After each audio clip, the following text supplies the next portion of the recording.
কিরকম কালি ঝুলি মেখে এখানে বালতির পাশে বসে আছিস? আর আমি খুঁজছি চারিদিকে, আজকে বিড়াল ঢুকেছিল ঘরে। আমি ভাবলাম তো তোকে মেরে দিয়েছে, আমি দৌড়ে এসেছি ছাদে দেখতে, আর তোমার এই অবস্থা দেখি কি। এ বাবা, ইস দেখি, দেখ কি কাণ্ড, দেখুন কিরকম কালি ঝুলি মেখে যাই। তুই এরকম কালি ঝুলি মেখেছিস কেন? ই বাবা, পিঠে টিটে পুরো কালি, এই দেখুন ভর্তি। ছি ছি ছি ছি ছি, এটা কি হয়েছে? নিচে চল, তোর হচ্ছে ব্যবস্থা।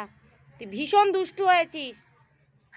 কাদা মেখেছে, কালি মেখেছে ছাদে উঠে, আর আমি ওনাকে খুঁজছি। আবার এই দুষ্টুটা, দুষ্টুটা কোথাকারের, ও সারাক্ষণ ছাদের এই জায়গাটা। নাম আগে নাম। বন্ধুরা, এখন হচ্ছে ঘড়িতে বিকাল 5টা বাজে।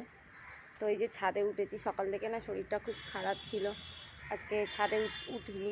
প্রত্যেকদিন সকালবেলা ঘুম থেকে উঠে আগে আমি ছাদে আসি, তারপরে গাছগুলোতে দেখি কটা ফুল হয়েছে, তারপরে আবার নিচে গিয়ে যা কাজ করার করি। কিন্তু আজকে আর উঠতে পারিনি সকাল থেকে। তো এখন বিকালবেলা ছাদে এসেছি, এসে দেখছি গাছে, জবা গাছে যে লাল পঞ্চমুখী জবা হয়, তারাও একটু পরে দেখাচ্ছি, মানে 4টে জবা ফুটেছে। আজ অনেকগুলো জবা হয়েছিল, কিন্তু দুর্ভাগ্য, আমার কপালটাই খারাপ, আমার শরীরটা খারাপের জন্য আজকের আমার মেয়ে পুজো দিয়েছে। আর ও না মানে গাছের ফুল তুলতে ভয় পায়, ভয় পায় বলতে গাছে একটু সাদা সাদা যে মিলিবাগ ওইগুলো ধরেছে বলে ও ভয় পায়।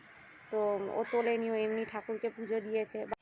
এই দেখো বন্ধুরা, তোমরা তো এর আগেও দেখেছো আমার এই অরেঞ্জ কালারের পঞ্চমুখী জবাটা। তো এই গাছটার মধ্যে অনেক, মানে এই গাছটাতে বেশি মিলিবাগটা ধরেছে, কেন না বুঝতে পারছি না। এত ওষুধ দিচ্ছি তার সত্ত্বেও মরছে না। আর গাছগুলো যেন এবছর কীরকম হয়ে গেছে, পাতাগুলো হলুদ হয়ে যাচ্ছে, পাতা ঝরে যাচ্ছে। তোমাদের কাছে যদি কোনো সলিউশান থাকে আমাকে একটু বলো তো, কিভাবে কি করা যায়। কিছুই বুঝতে পারছি না, মনটাও খুব খারাপ। আমার গাছগুলো যখন মানে পাতা, সবুজ পাতায় ভরে থাকে তখন খুব ভালো লাগে, আর যখন এই গাছগুলো এরকম হয়ে যায় না, একটু শুকনো শুকনো মতো, খুব খারাপ লাগে। তো যাই হোক, এই গাছগুলোতে দেখো এই জবা ফুটেছে, আর ওই লাল পঞ্চমুখী জবাটা আজকে বেশি ফুটেছে, 4টে ফুটেছিল। আর অন্যান্য গাছে যে জবাগুলো ফুটেছে সেটা বিকাল হয়ে গেছে বলে শুকিয়ে গেছে। আর এই ফুলগুলো অনেকক্ষণ থাকে, এই বড় লাল পঞ্চমুখী জবাটা আর অরেঞ্জটা।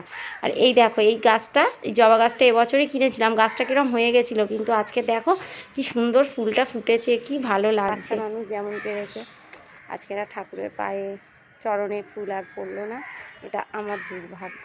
কিছুই বলার নেই, কিছু করারও নেই, কী আর করবো বলো, মনটা খুব খারাপ।